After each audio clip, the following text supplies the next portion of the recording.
Oui, bonjour, c'est Madame Dalal à l'appareil. J'ai une petite question à vous poser. Le jour où j'ai un petit accrochage avec ma voiture, je serai remboursée combien avec mon assurance auto? Oui, j'attends. N'attendez pas qu'il soit trop tard pour découvrir la base de votre indemnisation. AXA invente les barèmes sans surprise, grâce auxquels vous connaissez à l'avance et dès le départ la base de calcul sur laquelle vous serez indemnisé. AXA. Réinventons l'assurance et l'épargne. Bonjour et bienvenue dans le journal de l'économie de ce jeudi 18 juillet sur Chouf TV. Le leader français du pesage industriel investit à Casablanca. La filiale marocaine de Pressia Mollen, entreprise spécialisée dans les systèmes de pesage, est en effet l'une des plus performantes de cette société française. Avec un chiffre d'affaires de 2,2 millions d'euros en 2012, un peu plus de 24 millions de dirhams, en hausse de 32%, et un objectif de 33 millions de dirhams pour cette année, la filiale marocaine de Pressia Mollen, qui a notamment l'OCP pour client, se porte bien. Pressia Mollen, basée à Privas, en Ardèche, dans le sud de la France, est spécialisée dans le pesage tant pour les petits équipements de laboratoire que pour les installations de pesage lourd, et c'est cette dernière activité qui tire la société au Maroc.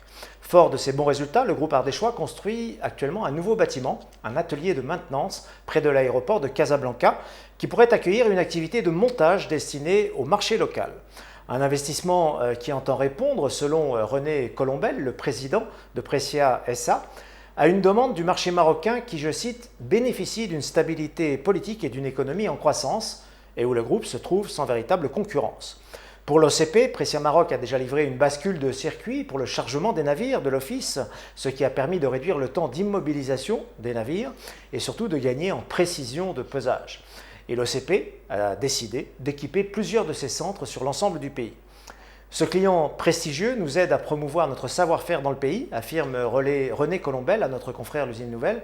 Le Maroc commence d'ailleurs à servir de base à l'entreprise pour développer des activités dans des pays voisins, comme la Mauritanie et sans doute demain en Afrique subsaharienne. La Banque africaine de développement presse le Maroc d'activer ses réformes. Dans son dernier rapport sur la situation économique des pays d'Afrique du Nord, la BAD demande clairement au Maroc d'engager rapidement les réformes nécessaires pour retrouver le chemin de la croissance et éviter la dérive des déficits. La Banque africaine de développement presse donc le Maroc d'accélérer la mise en œuvre des réformes maintes fois annoncées, mais toujours pas engagées, notamment sur la fiscalité, les retraites ainsi que sur la compensation.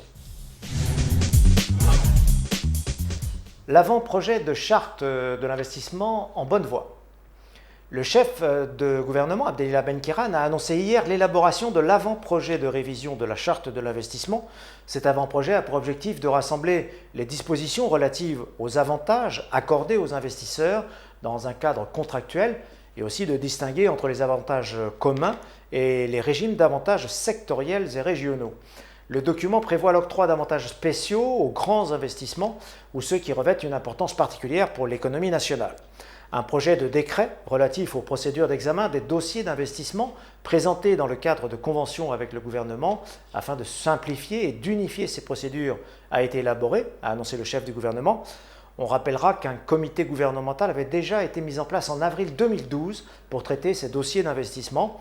Ce comité a recensé quelques 630 projets portant sur une valeur de près de 105 milliards de dirhams d'investissement et création de quelques 49 000 emplois. 214 projets seulement sur 630 ont été traités à ce jour. Ils représentent 8,8 milliards de dirhams d'investissement et 6 300 emplois. C'est dire si les investisseurs attendent de cette charte de l'investissement qu'elle permette d'accélérer l'examen de leurs dossiers. 200 000 postes d'emploi directs attendus à l'horizon 2015. Le pacte national pour l'émergence industrielle devrait permettre la création de plus de 200 000 emplois d'ici à 3 ans. C'est ce qu'a déclaré hier le chef du gouvernement, Abdelillah Benkiran, devant la Chambre des conseillers. Le pacte devrait également contribuer, selon Benkiran, à une croissance de 50 milliards de dirhams du produit intérieur brut attribuable au seul secteur industriel. Une enveloppe budgétaire de 12,5 milliards a été mobilisée par le gouvernement pour sa mise en œuvre, dont 34% pour la formation et la qualification des ressources humaines et 24% pour la promotion des investissements. Le chef de gouvernement a par ailleurs rappelé que 100 000 postes d'emploi avaient déjà été créés dans le cadre de ce pacte national, avec une augmentation de 28,4 milliards de dirhams de la valeur ajoutée pour le seul secteur industriel. Un pacte qui aurait également contribué à l'augmentation de 125% des exportations marocaines dans l'industrie automobile et de 60% dans le secteur de l'aéronautique entre 2009 et 2012. Deux secteurs qui, on le sait, sont en forte croissance, bénéficiaires de lourds investissements étrangers de la part de constructeurs ou équipementiers. Vaste projet de dépollution sur Bourg-Greb. Le roi Mohamed VI a procédé hier sur la commune urbaine Yacoub El Mansour à l'inauguration du système de dépollution de la rive gauche du Bourg-Greb et du littoral atlantique. Un projet à fort impact écologique qui a nécessité un investissement de quelques 950 millions de dirhams. Porté par la société concessionnaire Redal, le site est doté d'une station de pré-traitement d'une capacité de traitement de 500 000 m3 par jour, répondant aux besoins d'une population estimée à 1,5 million d'habitants. Il permet également la collecte des rejets d'eau usée, le transfert des effluents vers un point de traitement pour un investissement de 260 millions de dirhams. Parallèlement à ces équipements de dépollution de la rive gauche du Bourg-Greb, Redal a également entrepris les travaux d'extension et de renforcement du réseau de collecte des eaux usées des villes de Rabat et de Temara pour un investissement de 658 millions de dirhams. Un autre système de dépollution est actuellement en chantier au bénéfice de la rive droite, cette fois-ci du Bourg-Greb et du littoral atlantique, desservant Salé et Bouknadel pour un investissement de 825 millions de dirhams. Croissance sans berne confirmée pour le Maroc.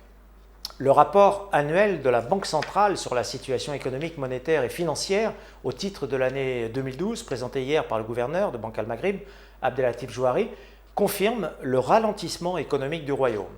Alors que Abdelilah Ben Kiran promettait 7% de croissance par an à la veille des élections fin 2011 et qu'il maintenait sa prévision de 5%, de 5,5% même lors de son arrivée au gouvernement en janvier 2012, la croissance économique n'aura finalement atteint que 2,7% l'an passé.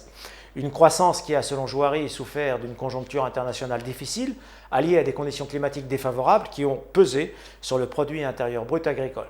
Pour le gouverneur, la croissance a été tirée essentiellement par la performance du secteur des services et l'amélioration de la demande intérieure, grâce notamment à une politique budgétaire expansionniste et une évolution modérée de l'inflation, dont le taux s'est limité à 1,3%, en dépit du relèvement des tarifs des carburants il y a tout juste un an. S'agissant du marché du travail, Jouari a précisé que le taux de chômage s'était stabilisé l'an passé, officiellement à 9%, et ce en dépit d'une création nette d'emplois quasi nulle. Autant d'indicateurs surveillés de très près actuellement par les bailleurs de fonds internationaux. La bourse de Casa replonge dans le rouge. Le Massif perd ce soir 0,13% à 7123 points et le Madex à moins 0,12% à 8761 points.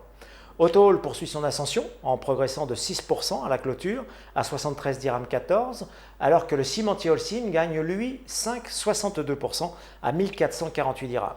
Strock Industrie en revanche perd ce soir 6% à 70 dirhams 50, suivi de M2M Group qui recule de 5,62% à 215 dirhams 10. Bonsoir et à demain pour un nouveau journal de l'économie sur Chouf TV.